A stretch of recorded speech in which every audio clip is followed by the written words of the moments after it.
Avoid applying driveway crack sealant in conditions that create bubbles.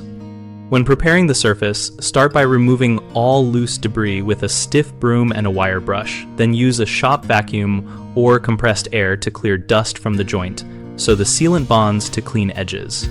Ensure the concrete has cooled to ambient temperature by testing with your hand, and avoid working on sun-warmed slabs because trapped heat releases air and vapor that form bubbles. If the slab is warm, wait until late afternoon or early morning when the surface is cool. Choose a sealant formulated for the expected temperature range.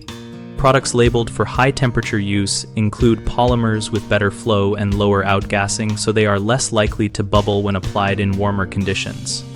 Pour or gun the material slowly and steadily to avoid entraining air, and overfill only slightly above the crack surface, then use a flat squeegee or a rounded trowel to compress the sealant into the joint with a single, smooth pass to expel.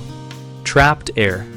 When backer rod is used, select closed cell foam and place it at the correct depth, so the sealant bonds to two sides and not the bottom. This reduces movement and air pockets. Press the rod in firmly and center it before sealing. Allow the recommended cure time in shaded conditions and avoid foot or vehicle traffic until the material is tack-free and fully set. Common problems include working on hot concrete, which causes bubbles as trapped moisture and air expand, so wait for cooler parts of the day or choose a high temperature rated sealant to reduce bubbling. Another issue is entraining air during application when pouring or gunning too quickly, so apply slowly and tool the surface once to force air out and create a uniform bead. A third mistake is poor surface preparation. If dust or loose particles remain, the sealant will not wet the sides, and pockets of air will form, so clean thoroughly with a wire brush and vacuum and use a primer if the product requires one.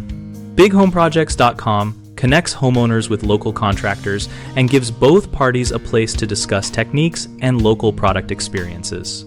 We provide a discussion community where we share tips like temperature timing and application tricks, so our users can learn from peers and find trusted local help.